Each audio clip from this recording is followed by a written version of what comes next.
Assalamu alaikum. Ayer hablamos de la relación con los padres y hoy hablaremos de la relación con los hijos.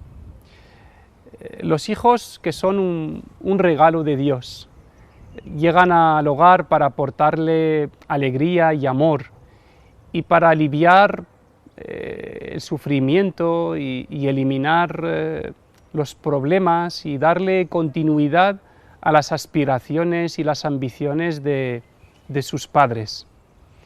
Y como todos los dones de Dios, este debe ser recibido con agradecimiento a Dios y usado en su complacencia, del modo que le agrada.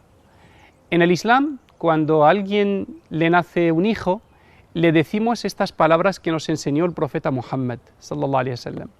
Le decimos que Dios te bendiga este don, se le llama don, y que seas agradecido con el donante, y que este hijo o hija sea obediente, bondadoso contigo. Estos tres deseos son los que convierten la paternidad y la maternidad en uno de los mayores placeres de la vida.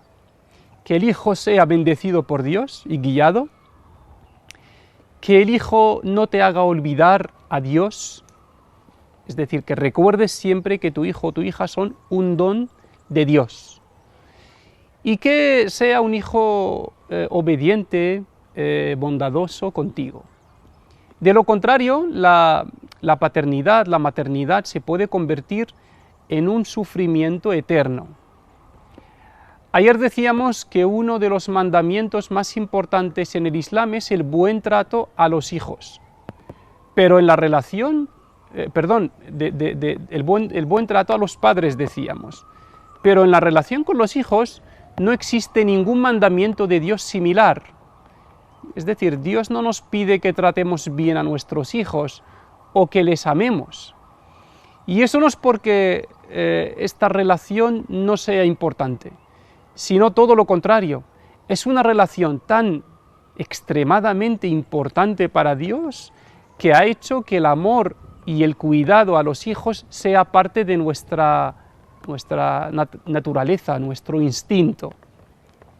Cuando hay algo vital para la supervivencia humana, Dios lo inculca de forma natural en todas las personas, desde el nacimiento hasta la muerte, y se convierte en algo que hacemos de forma involuntaria, como los instintos de la comida, la reproducción, pues el amor de los hijos es uno de ellos. Sin esos instintos, la vida humana estaría amenazada.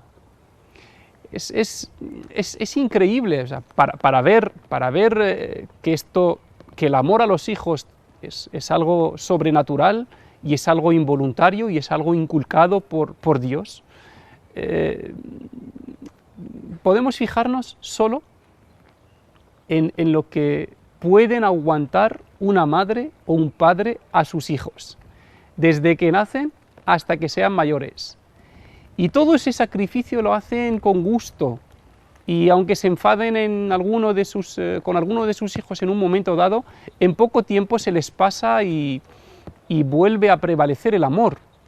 Y el cariño del padre, de la madre, nunca falta, a pesar de las circunstancias. Puede pasar al revés, puede que un hijo sea desagradecido con sus padres, porque ese amor, pues bueno, no es tan fuerte, no es tan intenso como el amor natural de una madre, de un padre a sus hijos.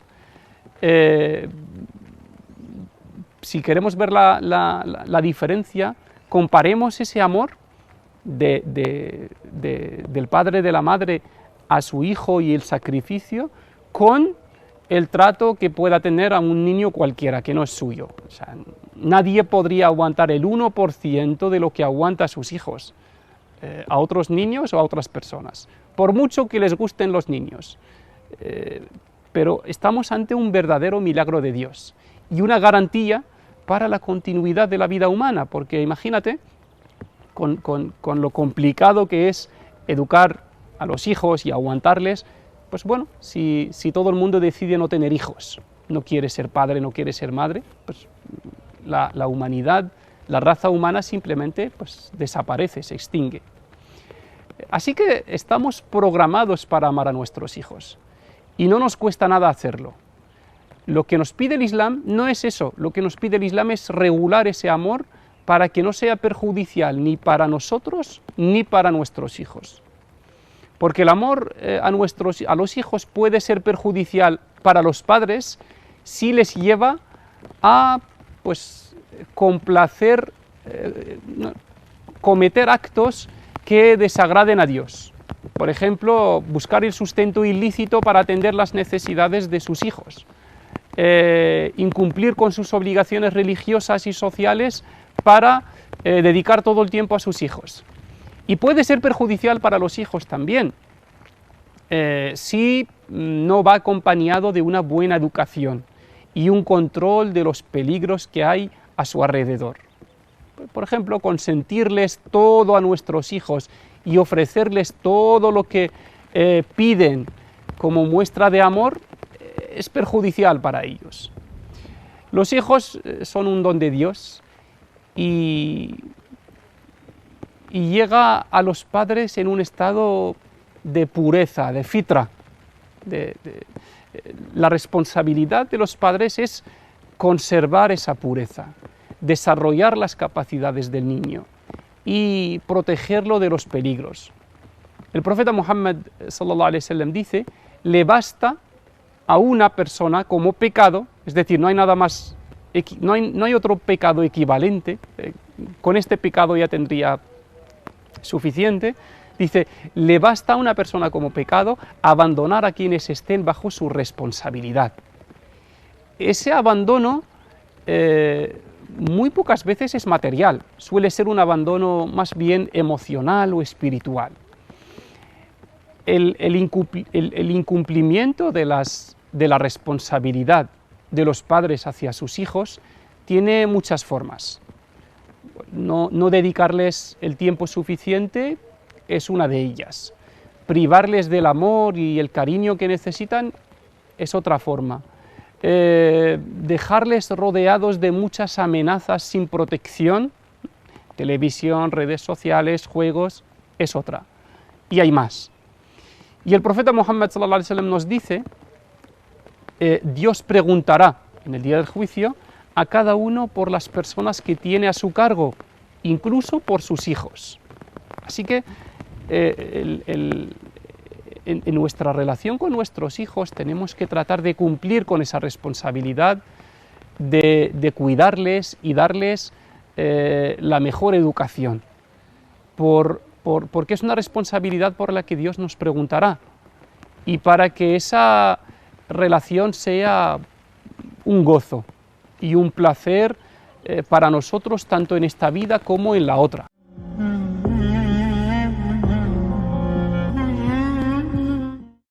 Dios nos dice en el Corán que Él se encarga de la provisión de nuestros hijos y nosotros debemos encargarnos de su cuidado y su educación. Y el Corán reprocha a quienes por temor a la pobreza abandonan a sus hijos, llegando incluso a asesinarlos como ocurría en la época preislámica. Dice: no matéis a vuestros hijos por miedo a la pobreza. Nosotros nos encargamos de su provisión y de la vuestra. Ciertamente ese asesinato es un pecado enorme. La expresión de un hijo nace con un pan bajo el brazo es correcta en el Islam, si por ese pan se entiende la provisión que Dios garantiza para cada criatura desde que nace hasta que se muere. Por eso los derechos de los hijos sobre los padres en el Islam no incluyen la provisión. Es como si Dios les dijera: yo me encargo de la provisión, centraros en el cuidado y la educación de vuestros hijos. Estos derechos incluyen algunos que son incluso previos al nacimiento de los hijos. Por ejemplo, elegir a tu hijo una buena madre o un buen padre. Esto aparece en los libros islámicos como uno de los derechos de los hijos antes de nacer. Y cuando nacen, el primer derecho que tienen es elegirles un buen nombre, un nombre con un significado positivo, inspirador, motivador, y evitar los nombres negativos. El profeta Mohammed dice, los mejores nombres son los nombres de los profetas, o los nombres de Abdullah y Abdurrahman, y los peores, cito varios, como Harb, que significa guerra. Y sabemos que el profeta cambió algunos nombres a sus compañeros porque tenían significados negativos. Otro de los derechos es inculcarles la fe en Dios, vincularles con Dios, ayudarles a comunicarse con Él, a tener contacto con Dios, a recurrir a Dios, y también ayudarles a entender su misión en esta vida, por qué están aquí, de dónde vienen, hacia dónde van, ayudarles a resolver estas dudas existenciales que tienen los niños y los jóvenes sobre todo. Otro de los derechos es transmitirles las enseñanzas y las prácticas religiosas, enseñarles a rezar, enseñarles a recordar a Dios, a leer el Corán. Estos son derechos que tienen nuestros hijos. Y también darles una buena educación en valores, inculcarles los valores positivos, como la paciencia, como la generosidad, como la amabilidad, y prevenirles de los valores negativos, ¿vale?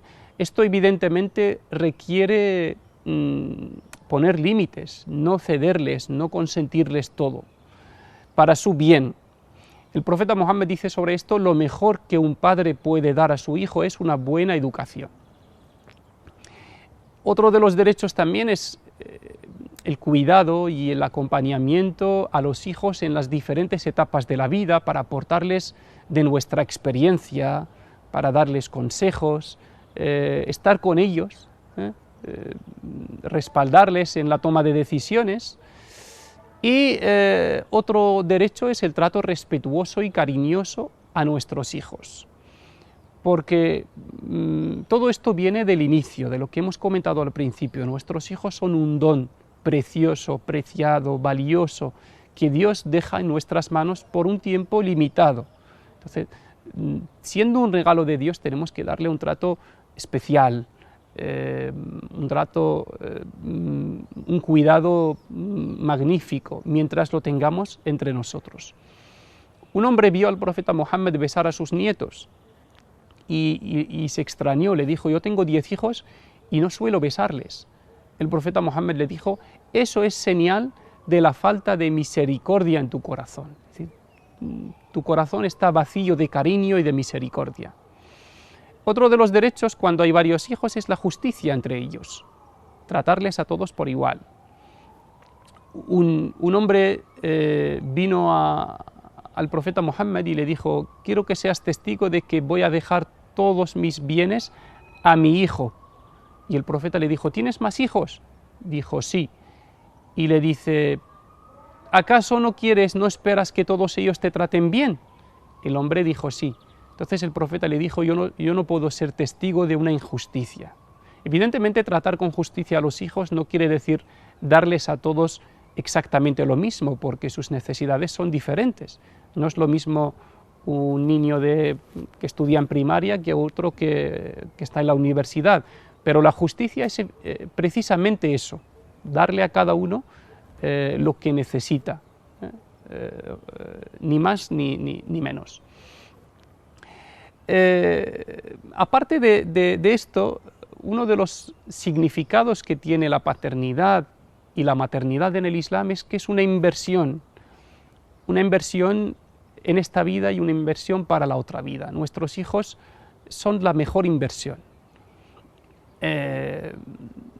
Y como cualquier inversión o cultivo, algo que cultivas, requiere dedicación, esfuerzo y paciencia. El profeta Mohammed dice que cuando fallece una persona, todas sus fuentes de buenas acciones se cierran. Sus fuentes de hasanat, de recompensa de Dios, no tiene, y hasta fallece, no puede hacer buenas acciones, no tiene recompensa. Excepto 3 que permanecen. La primera es el haber dejado una limosna permanente o una obra de caridad permanente. Uno antes de morir abre una escuela y muere, pues esa escuela mientras dure, mientras beneficia a la gente, él sigue beneficiando de su recompensa. Y la segunda cosa que permanece es dejar un hijo educado. Y la última es dejar un conocimiento útil. El que muere habiendo escrito un libro, por ejemplo, pues mientras ese libro siga leyéndose, su dueño, su autor se beneficia. Pero lo que nos interesa aquí es la segunda parte, ¿no?, de los hijos. Dejar un hijo es una inversión, es la mejor inversión. Todo lo que haga ese hijo de buenas acciones es como si las hicieran sus padres, ¿vale? Y de ahí pues la relación de paternidad y maternidad adquiere otra dimensión y más valor.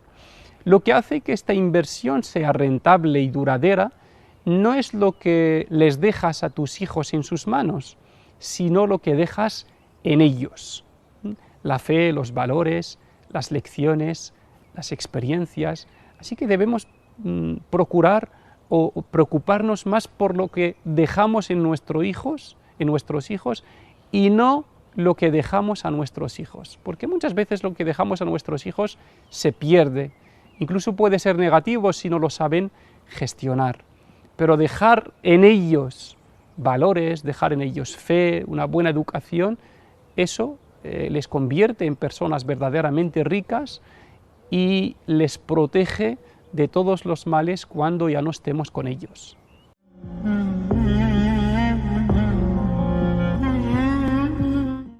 Y terminamos con unos consejos o recomendaciones para mejorar nuestra relación con nuestros hijos.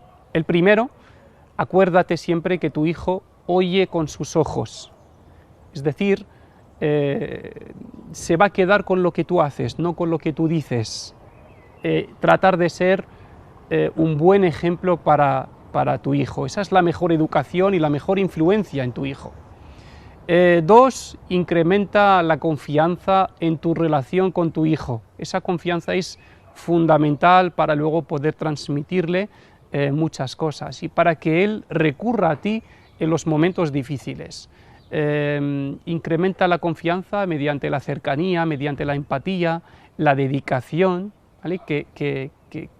Conseguir que tu hijo confíe plenamente en ti como si fueras un amigo. 3, convierte tu hijo o tu hija en tu mayor proyecto de vida, y haz que sea la mejor inversión. Es decir, céntrate en este proyecto porque verdaderamente es la mejor inversión que podemos dejar detrás de nosotros en este mundo. 4, tu hijo y tu hija son también tus maestros, te pueden enseñar, aprende de ellos, sé humilde con ellos, cuando dicen algo que puede ser desconocido para ti, reconócelo, cuando te equivoques delante de ellos, reconócelo, con eso les aprendes a ser buenos discípulos. 5, tu hijo es único, no le compares con los demás. Las comparaciones son muy malas en la educación de los hijos. No le compares con nadie, porque tu hijo es una criatura única, peculiar. No hay nadie que se parezca 100% a ella. 6, usar un lenguaje positivo con tu hijo y elimina las expresiones negativas y ofensivas, la imposición.